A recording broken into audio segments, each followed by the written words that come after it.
वहां दिल्ली के मालवीय नगर के होटल में आग की घटना से लोगों के मारे जाने के लेकर जो है हर तरफ दुख और आक्रोश नजर आ रहा है। लेकिन इस घटना के बाद होटल में शेफ के काम में कार्यरत उत्तराखंड के निवासी केशव नेगी को घटना का जिम्मेदार ठहराते हुए जिस तरह ताबड़तोड़ गिरफ्तार किया गया, उससे पूरे उत्तराखंड में गहरा रोष देखा गया। दरअसल ये माना जा रहा है कि इस अग्निकांड में 65 वर्षीय बुजुर्ग केशव नेगी को बलि का बकरा बनाया गया। उसे ऐसे बातों के लिए जिम्मेदार ठहराया जा रहा है जो उसके दायरे में भी नहीं आती। हालांकि बात करें तो सोशल मीडिया पर अभी इसे लेकर तीखी प्रतिक्रिया शुरू हो गई है। बताएं आपको तो उत्तराखंड के पूर्व मुख्यमंत्री त्रिवेंद्र सिंह रावत, सांसद अनिल बलूनी, कांग्रेस प्रदेश अध्यक्ष गणेश गोदियाल, सभी नेताओं ने केशव नेगी की रिहाई के लिए व्यक्तिगत स्तर पर प्रयास किया।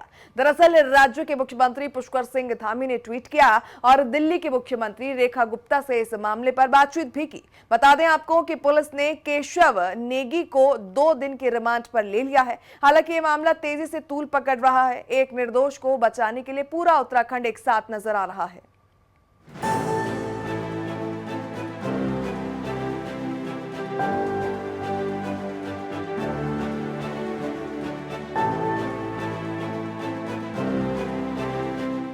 किसी भी होटल में एक शेफ की जिम्मेदारी केवल खाना तैयार करने की होती है, लेकिन दिल्ली के मालवीय नगर के फ्लोरिस stay bed and breakfast hotel में अग्निकांड के लिए उत्तराखंड के 65 वर्षीय शेफ को कई ऐसी बातों के लिए जिम्मेदार ठहराया जा रहा है जो उसके दायरे में नहीं आती। 3 जून को इस होटल में भीषण अग्निकांड हुआ जिसमें 22 लोगों की मौत हुई। इसमें कुछ विदेशी नागरिक भी थे।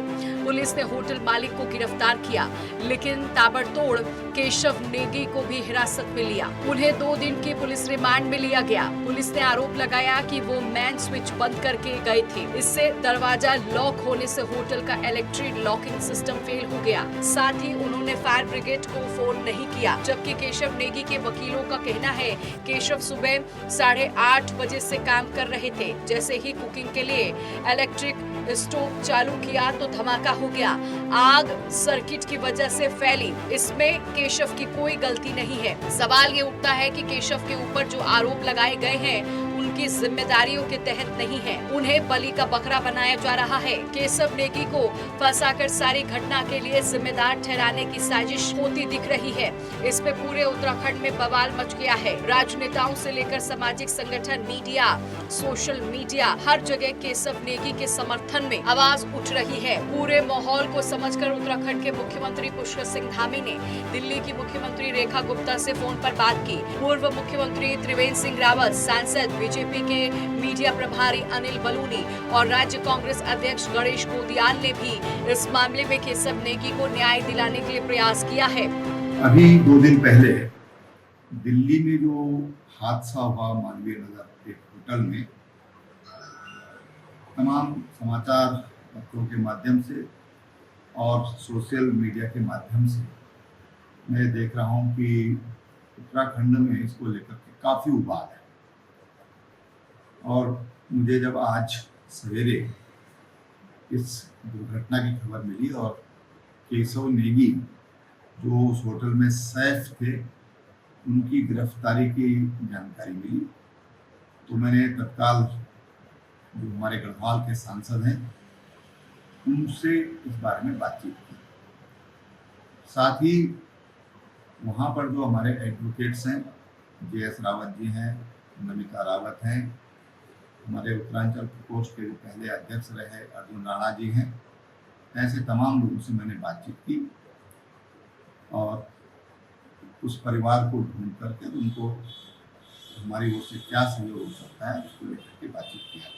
दिल्ली के मालवीय नगर में हुए अग्निकांड में करीब 1.5 दर्जन से अधिक लोगों के हताहत होने की बहुत ही दुखद खबर सामने आई। ये बहुत ही सुनकर बहुत ही दुख हुआ कि एक अग्निकांड में इतने लोगों ने अपनी जान गंवा दी। प्रभु मृतकों की आत्मा को शांति प्रदान करे और इसमें जिन लोगों को भी घायल के रूप में शारीरिक क्षति हुई है, घायल हैं, उन्हें जल्दी स्वास्थ्य लाभ हो, मैं ऐसी कामना करता हूँ। घटना बहुत ही दुखद है, लेकिन इस घटना के उपरांत जो सरकार ने कार्रवाई की वो और भी कष्टदायी है। दिल्ली की सरकार ने, दिल्ली की पुलिस ने केशव नेगी नामक एक व्यक्ति को, जो कि उत्तराखंड से, मूल रूप से उत्तराखंड के रहने वाले हैं, उन्हें इस रूप में गिरफ्तार किया है, इस मामले में गिरफ्तार किया है। गिरफ्तार करने के बाद उन पर यह आरोप लगाया कि आग को बुझाने में उन्होंने कोई अपना योगदान नहीं दिया। स्वाभाविक रूप में ये सब जानते हैं कि जब आग लगती है तो सब लोग अपनी जान बचाने के लिए इधर उधर भागते हैं।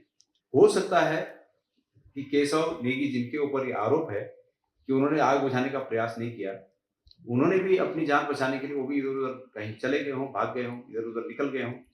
लेकिन सवाल ये है कि क्या केशव नेगी को आग बुझाने का फायर ब्रिगेड की जिम्मेदारी केशव नेगी के पास थी? निर्दोष पे कार्रवाई ना हो, ये हम सब लोग चाहते हैं। माननीय मुख्यमंत्री जी ने दिल्ली के मुख्यमंत्री से वार्ता की है और क्योंकि जब इतना बड़ा अग्निकांड हुआ, बड़ी संख्या में लोग मरे हैं, तो पूछताछ हर व्यक्ति की जा सकती है, हमें उसमें आपत्ति नहीं है, लेकिन निर्दोष को सजा न हो, ये भी हम भी ये अपेक्षा करते हैं। उत्तराखंड के नेताओं ने पुलिस प्रशासन के उच्च स्तरीय मामले को संज्ञान में लेने के लिए कहा है। इसमें कहा गया है कि एक निर्दोष को बिना वजह गिरफ्तार किया गया है, उससे घटना पर पूछताछ की जा रही है, लेकिन जिस तरह की कई धाराएं उन पर लगाई गई हैं, उससे साफ लगता है कि वो बलि का बकरा बन रहा है। होटल में जिस तरह की तकनीकी चूक दिख रही है, उसमें शेफ का कोई भी संबंध नहीं है। शेफ खाने की क्वालिटी, खाने की शुद्धता आदि के लिए जिम्मेदार है। एक शेफ से ये अपेक्षा नहीं की जा सकती कि वो होटल का लाइट सिस्टम की जानकारी रखे, उसे इलेक्ट्रिक सिस्टम की जानकारी की अपेक्षा नहीं रखी जा सकती। मालवीय नगर के इस होटल को लेकर कई तरह की गड़बड़ियों की बात सामने आई है। इस होटल को केवल 6 कमरों का होटल चलाने की अनुमति है, लेकिन यह होटल अब नियमों को ताक पर रखकर धड़ल्ले से 22 कमरों के साथ चल रहा था। इस कमरे में आपातकालीन निकासी द्वार नहीं है और बाहर निकलने का केवल एक ही रास्ता था। ये नियमों के विपरीत है। इन पक्षों में शेफ का कोई भी संबंध नहीं होता। होटल मालिक और प्रबंधन इन पहलुओं को देखते हैं। पुलिस की इस कार्रवाई पर पूरे उत्तराखंड के लोगों में गहरा रोष है। इस बात के लिए आवाज उठ रही है कि निर्दोष केशव नेगी पर किसी भी तरह की कार्रवाई ना हो। बीजेपी और कांग्रेस दोनों एक ही सुर में केशव नेगी को न्याय दिलाने के लिए आगे आई हैं। कांग्रेस के प्रदेश अध्यक्ष गणेश कोदियाल ने कहा कि आग बुझाने की जिम्मेदारी शेफ की नहीं होती। जिला नई दिल्ली बीजेपी प्रभारी विनोद बचेदी ने भी केशव नेगी के परिवार से मिलकर बात की है। उनका कहना है कि शेफ की जिम्मेदारी केवल खाना बनाने की होती है। ब्यूरो रिपोर्ट, नेटवर्क 10 के लिए।